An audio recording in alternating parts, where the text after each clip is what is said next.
మనతో మాట్లాడడానికి సిద్ధంగా ఉన్నారు మల్లాది పవన్ గారు, కాంగ్రెస్ అధికార ప్రతినిధి. అదేవిధంగా ప్రేమ్ గాంధీ గారు ఉన్నారు, బీజేపీ సీనియర్ లీడర్. సాదిక్ గారు ఉన్నారు, political analyst. Very good morning అండి. ఫస్ట్ గా పవన్ గారు నమస్తే అండి.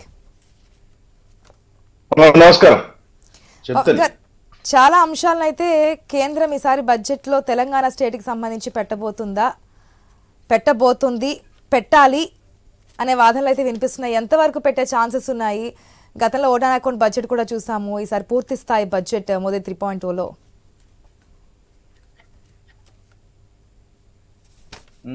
అమ్మ నమస్కారం. మీకు సాదిక్ అలీ గారికి, ప్రేమ్ గాంధీ గారికి నమస్కారం. చాలా రోజులైంది న్యూస్ కి రాక.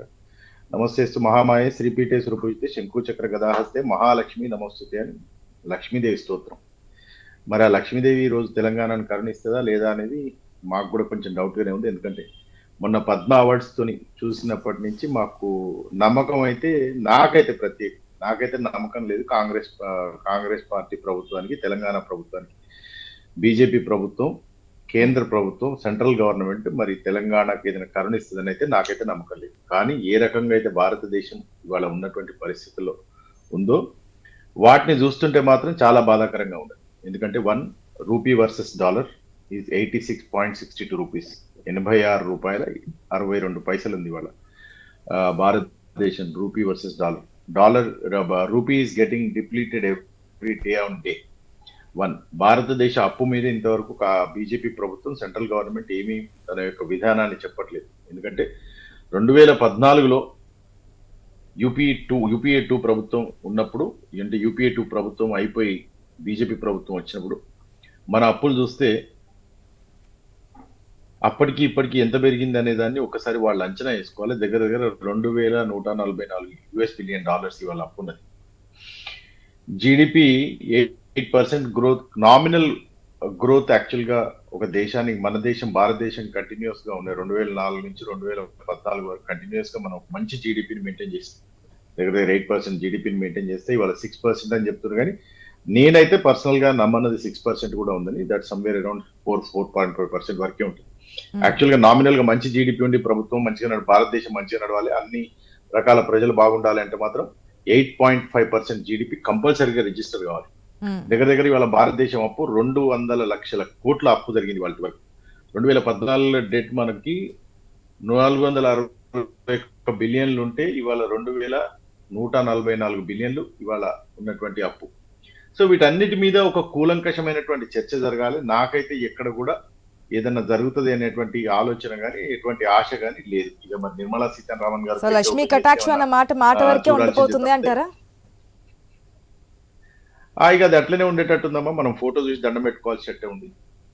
అంతకంటే ఇంకేం నాకైతే పెద్దగా అనిపిస్తలేదు. ఎందుకంటే పన్నులు చూసింది కదా, పాప్కార్న్ మీద కూడా పన్నులు వేసేటువంటి పరిస్థితి వచ్చింది. ఇవాళ సినిమా థియేటర్లు కానివ్వండి, కొనుగోలు వస్తువులు కానీ ఏది కానీ చాలా కాస్ట్లీ అయింది. ఎడ్యుకేషన్ మీద సెస్, మెడికల్ మీద ఉండేటువంటి ఆంక్షలు, చాలా రంగాలలో ఏం చూసినా కూడా అప్పుడు పన్నుల దోపిడీ జరుగుతుంది. భారతదేశంలో పన్నుల దోపిడీ జరుగుతుంది. ఏదైనా వచ్చినప్పుడు, ఇటువంటి విషయం చర్చకు వచ్చినప్పుడు, మేజర్ గా అటాకింగ్ పాయింట్ అయినప్పుడు మాత్రం నరేంద్ర మోడీ గారు ఇమ్మీడియట్ గా హిందుత్వవాదం, భగవంతుడు, దేవుడు అనే దాన్ని అడ్డం పెట్టేసి భారతదేశ ప్రజల నోటికి తాళం వేసేస్తున్నారు. సో ఇది కూడా అట్లనే ఉంటదని నేను చూచాయిగా అనుకుంటున్నా. పేపర్ కూడా చూస్తాను, నాకు అదే ఫీలింగ్ లో ఉన్నా. కాకపోతే భారతదేశంలో ఉన్నటువంటి అన్ని రాష్ట్రాల్లో ఒకటి తెలంగాణ రాష్ట్రం నంబర్ 1 ట్యాక్స్ కన్జంప్షన్ స్టేట్ గా ఉంది. మంచిగా వసూళ్లు అయితే మరి భారతదేశంలో తెలంగాణ నెంబర్ 1 గా వసూళ్లు చేస్తుంది. Okay, yes. బీజేపీ గెస్ట్ దగ్గరికి వెళ్లే ముందు ప్రేమ్ గాంధీ గారి దగ్గరికి సాదిక్ గారితో మాట్లాడిన తర్వాత వాట్ అనేది ప్రేమ్ గాంధీ గారితో మాట్లాడదాం. సాదిక్ గారు నమస్తే అండి. నమస్తే అండి. సాదిక్ గారు, ఎట్లా ఉండబోతుంది అనుకోవచ్చు బడ్జెట్? ఈసారి 8వసారి బడ్జెట్ కాబట్టి, అంటే 8వసారి అని నేను ఎందుకు అంటున్నానంటే భారతదేశంలో కంటిన్యూస్ గా 8వసారి ఫస్ట్ టైం ఒక ఫైనాన్స్ మినిస్టర్ కంటిన్యూస్ గా సమర్పించే బడ్జెట్. పార్టీల జోలికి అవసరం లేదు. ఇప్పుడు ప్రభుత్వంలో ఎవరున్నారనేది కూడా ఇప్పుడు కాస్త పక్కకు పెట్టి మనం బడ్జెట్ గురించి మాట్లాడుకుంటే, బడ్జెట్ అనే విషయంలో ఎందుకో కానీ గత 75 సంవత్సరాల నుంచి ఒక 2 పదాలని మాత్రం జనంలోకి తీసుకెళ్ళలేదు. బడ్జెట్ అనే పదం ఉంది కానీ బడ్జెట్ అంటే ఏమిటో తెలియదు. బడ్జెట్ అంటే మన ప్రజలు ఏమనుకుంటారంటే ఏమైనా ధరలు తగ్గుతాయా, మన ప్రజలు అడిగే ముఖ్యమైన విషయం ఏమైనా ధరలు తగ్గుతాయా, ఏమైనా వస్తువులు కొనుక్కోవచ్చా, రెండవది ఏంటంటే మాకు సంబంధించి ట్యాక్స్లు మా జేబులు కట్ అవుతాయా. ఈ రెండు ప్రశ్నలకి సాధారణ జనానికానికి మనం సమాధానం చెప్పుకోవాల్సి ఉంటుంది. ఈ 8 సార్లు బడ్జెట్ ను మనం అనాలిసిస్ చేసుకుంటే ఈ 8 సార్లు బడ్జెట్ లో కూడా ఎప్పుడూ కూడా నిర్మలా సీతారామన్ గారు ఇన్కమ్ ట్యాక్స్ ను తగ్గించాలి అనే నినాదాన్ని పక్కన పెట్టారు. ఇన్కమ్ ట్యాక్స్ ను అట్లాగే ఇంకా అవసరమైతే పెంచుకుంటూ వచ్చారు తప్ప ఇన్కమ్ ట్యాక్స్ రిటర్న్స్ ని ఎప్పుడు కూడా పరిధి ఆదాయ పరిమితికి నేను పరిధి గురించి ఎప్పుడు కూడా దాని మీద దృష్టికి ఈసారి ఖచ్చితంగా చేయాల్సిన పరిస్థితి ఒకటి ఆమె ముందు ఉంది. ఒకవేళ చెయ్యకపోతే అమ్మా ఈ బడ్జెట్ ఢిల్లీ ఎలక్షన్స్ మీద ప్రభావం చూపిస్తుంది. ఈ రోజు ఢిల్లీ ఎన్నికలను ప్రభావితం చేస్తుంది ఖచ్చితంగా. ఎందుకంటే రేపు పొద్దున్నే కేజ్రీవాల్ మొదలు పెడతారు, చూసిండ్రా అని పేపర్ పట్టుకొని మొదలు పెడతారు, కాంగ్రెస్ వాళ్ళు మొదలు పెడతారు. ఈ రెండింటి మధ్య బీజేపీ వాళ్ళు నలిగిపోవాల్సి వస్తుంది. బీజేపీ వాళ్ళకి do or die at Delhi, do or die 3Ds అన్నట్టు, do or die at Delhi 3Ds అంటున్నాను. నేను ఢిల్లీలోనే ఉన్నాను ఇప్పుడు, ప్రస్తుతం ఎన్నికలను పర్యవేక్షిస్తూ చూస్తున్నాను ఏం జరుగుతుంది. ఈ రోజు బడ్జెట్ సమావేశం కూడా పరిశీలిద్దామని వచ్చాను ఇక్కడికి పార్లమెంట్. అయితే ముఖ్యమైన విషయం ఏంటంటే అమ్మా, డూ ఆర్ డైలో ఉన్నప్పుడు వీళ్ళు ఏమాత్రం తప్పు చేసినా నెంబర్ 1 ఢిల్లీ ఎలక్షన్ల మీద ప్రభావితం ఖచ్చితంగా చూపిస్తారు. నెంబర్ 2 తెలంగాణకు సంబంధించి మాట్లాడుతుంది. తెలంగాణ కంటే ఎక్కువగా ఆంధ్రకు ఖచ్చితంగా ఇస్తారు. ఎందుకంటే ఆంధ్ర వాళ్ళ చేతుల మీద నిలబడి, అంటే ఆంధ్ర నిలబడి గవర్నమెంట్ నిలబడి వాళ్ళ చేయి ఇట్లా కింది కంటే కింది పోతారు, పై అంటే పైకి పోతారు. వాళ్ళ రిమోట్ లో ఉన్నారు కాబట్టి చంద్రబాబు నాయుడికి ఆల్రెడీ ఇచ్చారు, ఆల్రెడీ బిఫోర్ బడ్జెట్ ఇచ్చారు. ఇప్పుడు అది బడ్జెట్ పెట్టకపోతే కష్టం అవుతుంది కాబట్టి ఆయన దగ్గర ఉండి పెట్టించుకుంటారు. ఎన్ని విమానాశ్రయాలమ్మా వాళ్ళకి, అబ్బాబ్బా ఎన్ని విమానాశ్రయాలకు తెలుసా? 8 విమానాశ్రయాలకు వాళ్ళకి ఈ రోజు ఇవ్వబోతున్నారు. మన తెలంగాణకి ఏమి ఇవ్వబోతున్నారు? నేను ఒక విషయం చెప్పాను అమ్మా, ఇక్కడ కాంగ్రెస్ పార్టీ ఈ ఒక్క సంవత్సరం పాలన మీద పట్టు బిగించలేకపోయింది. పట్టు ఎందుకు రావట్లేదు అనేది ఏంటంటే దానికి ప్రధానమైన కారణం, ఎందుకు పాలనకి బడ్జెట్ సంబంధం ఉందంటే, పాలన బాగా ఉంటే భయపడి బడ్జెట్ ఇస్తారు బీజేపీ వాళ్ళు, పాలన బాగా లేకపోతే భయపడరు. ఎందుకు భయపడరు అంటే చెప్పుకోవడానికి ఒక 100 కారణాలు ఉన్నాయి కదా, మిగతా కారణాలు యారు గ్యారంటీలు ఇవ్వలేదు, అది ఇవ్వలేదు, ఇది ఇవ్వలేదు అని చెప్తారు. అసలు నువ్వు బడ్జెట్ ఎంత పెట్టినావు వీళ్ళు మనం మొత్తుకోవాలి కదా. ఇప్పుడు మనమైతే మొత్తుకోవాలి కదా, నువ్వు బడ్జెట్ లో నువ్వు అన్నావు సరే వాళ్ళు ఇస్తలేరు, మరి నువ్వు కేంద్ర ప్రభుత్వం ఏమి ఇచ్చింది అని అడుగుతాం కదా. ఏమి ఇవ్వకుండా మనకు ఒక 2-2 మంత్రులు ఉంటారు, కిషన్ రెడ్డి మంత్రి ఉంటాడు, తర్వాత మనకు బండి సంజయ్ ఉంటారు, బాగా మాట్లాడుతుంటారు అమ్మ, విపరీతంగా మాట్లాడుతుంటారు. వాళ్ళ మాటలకైతే కోటలు దాటుతాయి అమ్మ. మేమేం పార్టీల పరంగా అంటలేను నేను, పార్టీ ఏదైతే కానీ మన తెలంగాణ గురించి మాట్లాడుకోవాలి. మన తెలంగాణ వీళ్ళు మాటలు కోటలు దాటడం పక్కకు పెట్టించి ఇప్పుడు బడ్జెట్ ఇవ్వకపోతే మాత్రం ఇప్పుడే సల తెలంగాణ సమాజం మసులుతుంది కొన్ని వాక్యాల పట్ల, సల మసులుతున్నటువంటి, కానీ కాంగ్రెస్ వాళ్ళు దాన్ని క్యాష్ చేసుకోవట్లేదు, మసులుతున్న దాన్ని. ఇక ఆయన ఏమంటాడు, దెబ్బ కొడతా అని ఒక ఆయన అంటాడు, మేము బరాబర్ తెలంగాణ తెచ్చిన వాళ్ళకి పద్మశ్రీలు ఇవ్వం అని ఆయన అంటాడు. అన్ని బరాబర్లు ఉన్నాయి. మేమేం బరాబర్ అంటున్నాం అంటే మీరు ఏమైనా లొల్లి పెట్టుకోండి భయ్, బరాబర్ మాకు తెలంగాణ బడ్జెట్ లో మీరు ఇవ్వకపోతే బరాబర్ మిమ్మల్ని అడుగు అనేది మన దగ్గర నుంచి ఒక ప్రెషర్ స్టార్ట్ కావాలి. ఆ ప్రెషర్ స్టార్ట్ చేయడానికి మేము సివిల్ సొసైటీస్ అన్ని కూడా చెప్తున్నాం, బరాబర్ ఇవ్వకపోతే మాత్రం ఎంతవరకు ఇచ్చే అవకాశం ఉంది? చాలా వరకు విన్నపాలు వెళ్ళాయి కదా. లేదు నేను మాకు లీక్ అయిన సమాచారాన్ని బట్టి చాలా నిస్పృహకు నిరాశకు ఈ రోజు గురి కావచ్చు. బడ్జెట్ లో తెలంగాణ పేరు ప్రస్తావన వస్తుందమ్మా, ఎందుకంటే లాస్ట్ టైం కొన్ని రాష్ట్రాల ప్రస్తావన పెట్టలేదని గోల చేసిండ్రు అన్ని రాష్ట్రాలు, మన తెలంగాణ కాదు, కొన్ని రాష్ట్రాల పేర్లు చదవలేదు, గోల చేసిండ్రు. అయితే ఏం చేసిండ్రు, ఏదో ఒక దగ్గర తెలంగాణ అని వదిలేస్తారు ఖచ్చితంగా, ఏదో దగ్గర అంటారు. ఎందుకంటే అమ్మా ఎందుకంటే అంటదమ్మా, మీకు ముఖ్యమైన విషయం చెప్పనా, ఈ రోజు నేను చెప్తున్న మాటను రికార్డ్ చేసుకోవాలి. ఐ న్యూస్ వాళ్ళు కాదు వీళ్ళు కాదు ఇద్దరు కొట్లాడుకుంటే మధ్యలోకి వెళ్ళి దూసుకుపోవడానికి బీజేపీ తెలంగాణలో సమర్థనీయంగా పోల్ మేనేజ్మెంట్ చేస్తుంది ఈ రోజు నుంచి. వాళ్ళు ఖచ్చితంగా ఒక పోల్ వాళ్ళకు ఒక ఐడియా ఉంది, వాళ్ళకు ఒక తెలంగాణను క్యాష్ చేసుకోవాలని. వాళ్ళు గతంలో 4 సీట్లు గెలుచుకోవడం అంటే అది చాలా ముఖ్యమైన విషయం. How it is possible? ఎందుకు అట్లా సాధ్యమైంది? కాంగ్రెస్ వాళ్ళు అనాలిసిస్ చేసిండ్రా? చెప్పగలుగుతారా? చెప్పలేకపోయింది కాంగ్రెస్ వాళ్ళు. 4 సీట్లు ఎట్లా వస్తాయి? అంటే మామూలుగా మన వీళ్ళకి రావాల్సిన సీట్లు 8 రావాల్సిన గట్ల ఎట్లా పోయినాయి అంటే పోల్ మేనేజ్మెంట్ లో పక్కడ్బందీగా చేయగల సమర్థనీయత దేశవ్యాప్తంగా బీజేపీ చూపిస్తుంది. అది నేను ఇక్కడ ఢిల్లీలో కూడా ఒకవేళ ఇప్పుడు ఢిల్లీ ఎఫెక్ట్ అయితే తప్పకుండా ఉంటుంది. ఏ రాష్ట్ర ఎలక్షన్స్ ఉన్నాయో ఆ రాష్ట్రాలకు దాన్ని తిరిగి అమ్మమ్మ ఇప్పుడు ఏం చేస్తామంటే దాన్ని తిప్పి కొడతాం కదా. ఇప్పుడు ఎలక్షన్స్ మన దగ్గర స్థానిక సంస్థలు వస్తున్నాయి. ఏమైనా మీ బీజేపీ ఏమిచ్చిందా మాకు? ఏమో బీజేపీ కోట ఏమంటున్నావు?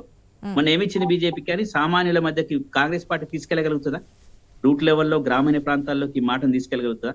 ఇంకో ముఖ్యమైన విషయం అమ్మా, చాలా చాలా ముఖ్యమైన విషయం. ఒకవేళ రాకపోతే రాష్ట్ర ప్రభుత్వం దానికి బాధ్యత వహించాలి. ఎందుకు తెలుసా అమ్మా? బియ్యం ఇవ్వకపోతే అప్పుడు ఏం చేసిండు కేసీఆర్? చప్పులు కొట్టిస్తారా? చావుడప్పు కొట్టిస్తారా వీళ్ళు? ఏది నేను ఒక మాట అడుగుతున్నాను ఈ రోజు కాంగ్రెస్ వాళ్ళను, సవాలు విసురుతున్నాను. మన తెలంగాణకి ఇవ్వకపోతే బండి సంజయ్ ఇంటి ముందో కిషన్ రెడ్డి ఇంటి ముందో చావుడప్పు కొట్టిస్తామని అన్నారా? ఎందుకని లేదు అంటే there is an internal relations between the state government and central government. I'm not saying that it is bad, but it the same time it is bad for the people. అంటే మీరు తెచ్చుకోవాలి కదా, ఏదైనా ఉండొచ్చు. ఆ సఖ్యత కూడా దేనికోసం? రాష్ట్ర డెవలప్మెంట్ కోసమే కదా. కొనసాగించి ఇతరత్త చేసుకోవాలని నేను ఏం సమాధానం చెప్పట్లేదు. చావుడప్పు కొట్టిస్తారా? ఇప్పటికి నేను అడుగుతాను, చావుడప్పు కొట్టిస్తారా? సమయం తక్కువగా ఉంది కాబట్టి మనకి ఇంకా 5 minutes 4 minutes మాత్రమే ఉంది. నేను ఏం చెప్పదలుచుకున్నానంటే ఇప్పటికైనా అట్లాంటి భయం పెట్టైనా మనం తీసుకోవాల్సిన పరిస్థితి ఒకటి ఉండే, కానీ భయపెట్టించట్లేదు. ఎందుకంటే there are internal relations between the state and central government, not parties. అందుకోసమని వీళ్ళు సంయమనంతో ఉన్నారు. ఆ సంయమనమే మనకు కొంప ముంచుతాయి. ఆ సమయమనే రేపు మనకు కొంప ముంచుతాయి. కాంగ్రెస్ వాళ్ళు కూడా ఒక కారణం. అప్పుడు ప్రజల్లో వచ్చేటువంటి ఆగ్రహ జ్వాలలు కూడా ఆ ప్రభుత్వాలు ఇద్దరి పార్టీల మీద పడుతుంది. మేము ఇద్దరు పార్టీలను బాధ్యులను చేస్తాం. ఇద్దరు పార్టీలను. ప్రేమ్ గాంధీ గారు, ఏంటి సార్, తెలంగాణకి ఎప్పుడు అన్యాయమేనా? మొండి చేయి చూపిస్తుంటారా? తెలంగాణ ప్రజలు బీజేపీని రోజు రోజుకి బలోపేతం చేసి సీట్లను పెంచుతూ ఉంటే, అది ఎమ్మెల్యేలో కావచ్చు, ఎంపీలో కావచ్చు, 2 కేంద్ర మంత్రులు ఉన్నారు. అయినప్పటికీ కూడా బడ్జెట్లో ఎంత ప్రాముఖ్యత ఇస్తున్నారంటే కనుక చెప్పలేని situation. Vote on account budget చూసాము. ఓకే, ఏపీ సంగతి పక్కన పెడదాం, మిగిలిన రాష్ట్రాలతో పోల్చుకున్నా సరే ఈసారి కొన్ని ప్రతిపాదనలు ఉన్నాయి కదా. వచ్చే అవకాశం ఉందా? లక్ష్మీ కటాక్షం తెలంగాణ స్టేట్ మీద కూడా ఉండే ఛాన్సెస్ ఉన్నాయా? ముందుగా ఐ న్యూస్ ప్రేక్షకులు, అలాగే పవన్ మల్లాది గారికి, సాజిద్ అలీ గారికి అందరికీ నమస్కారం. సరే, ఏదేమైనా కానీ మన తెలంగాణ రాష్ట్రం నుంచి గ్రోతింగ్ రేట్ ఏదైతే మనం కడుతున్నటువంటి జిఎస్టీ కానీ పన్నుల విషయంలో మొదటి స్థానంలో ఉండడం 88%. గతంలో 66% నుంచి ఈరోజు 88%లో మొదటి శాతంలో ఉన్నాము. కేంద్రం దాన్ని కూడా పరిగణలోకి తీసుకుంటుంది కదా. ఈ రాష్ట్రం నుంచి ఈ స్థాయిలో పన్నులు వస్తున్నాయి కాబట్టి ఈ రాష్ట్ర అభివృద్ధి కోసం తప్పకుండా కేంద్రం యొక్క పాత్ర ఉండాలనేటువంటి భావన తప్పకుండా చూస్తారు. దాంట్లో ఏమాత్రం సందేహం లేదు. అయితే ఎక్కడెక్కడ రాష్ట్రానికి సంబంధించినటువంటి ప్రతినిధులు కొంత వెళ్ళున్నాయి. ఆ ప్రతినిధుల మీద ఏ స్థాయిలో ప్రతినిధులు వెళ్ళాయి, దాని మీద ఏ స్థాయిలో చేస్తారనే చూడాలి. 14,000 కోట్ల రూపాయలు వారు మూసీ ప్రక్షాళన కోసం లేదా మూసీ సుందరీకరణ కోసం ఒక 14,000 కోట్ల రూపాయలు అడగడం జరిగింది. అలాగే 24,000 కోట్ల రూపాయలు మెట్రో సెకండ్ ఫేజ్ గురించి కూడా ప్రతిపాదన పెట్టడం జరిగింది. 35,000 కోట్ల రూపాయలు డిఫరెంట్ ఇప్పటి వరకు మన రాష్ట్రం నుంచి తెలంగాణ రాష్ట్రం నుంచి కేంద్రానికి ఈ స్థాయి నిధులు ఇవ్వాలనేటువంటి ప్రతిపాదన వెళ్ళింది. ఖచ్చితంగా కేంద్రము సానుకూలంగా ఉంటుందని పూర్తిగా ఆశిస్తున్నాం. ఎందుకంటే గతంలో కూడా ఇప్పుడు సాజిద్ గారు చెప్పినట్టు ఖచ్చితంగా ప్రశ్నిస్తారు, ప్రజల్లో ఉంటది. ఎట్లయినా 4 ఎంపీలు ఉన్నారు, 2 మంత్రి స్థాయి నాయకులు ఉన్నారు, ఖచ్చితంగా వాళ్ళని ప్రశ్నిస్తారు ప్రజలు అనేటువంటి ఆలోచన భారతీయ జనతా పార్టీ కూడా పూర్తిగా ఆలోచిస్తుంది. అంటే ఏమాత్రం 8 మంది ఎంపీలు ఉన్నారు సార్, ఇంకా మీరు అప్పట్లో ఉన్నారు 8 మంది ఎంపీలు మీకు ఇప్పుడు. నేను ఏమంటున్నా, 8 మంది ఎంపీలు ఉన్నాము. నేను చెప్తా ఉన్నా 8 మంది కేంద్ర మంత్రులు ఉన్నారు, ఒకరు డైరెక్ట్, ఇంకొకరు సహాయ మంత్రి. అయితే ఇక్కడ విషయం ఒకటే, ఖచ్చితంగా భారతీయ జనతా పార్టీ తెలంగాణ రాష్ట్రానికి ఇప్పుడు జర్రసేపటి మహా అంటే 1 గంట 2 గంటల్లో వచ్చేటువంటి బడ్జెట్ లో సానుకూలమైనటువంటి వాతావరణం తెలంగాణకు ఉంటుంది. దాంట్లో ఏమాత్రం సందేహం లేదు.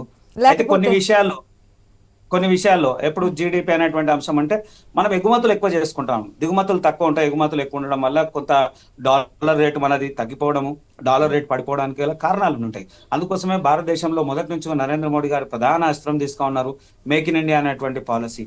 మేక్ ఇన్ ఇండియా, ఇండియాలో జరిగినటువంటి ఉత్పత్తులు బయటికి వెళ్ళాలి, అక్కడ నుంచి మనము ఎగుమతులు తక్కువ చేసుకోవాలి, దిగుమతులు పెంచాలనేటువంటి భావంతో అనేక సందర్భాల్లో చేసినటువంటి దాఖలాలు ఉన్నాయి.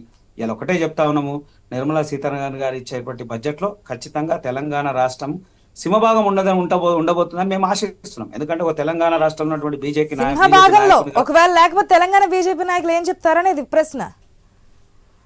సింహభాగంలో అవసరం లేదు, దాన్ని వ్యతిరేకించాల్సినటువంటి అవసరం లేదని నేను అనుకుంటున్నా. అంటే గతంలో లేదు కాబట్టి అటువంటి దాఖలాల దృష్ట్యా ప్రేమ్ గాంధీ గారు మీకు తెలుసు ఏ విధంగా తెలంగాణ ప్రాముఖ్యత ఇచ్చారు, ప్రజలు బీజేపీ మీద పెట్టుకున్న నమ్మకం ఏంటి, ప్రజలకు బీజేపీ ఇస్తున్నటువంటి రిటర్న్ గిఫ్ట్ ఏంటి అనేది కూడా తెలుసు, చూసాం కదా.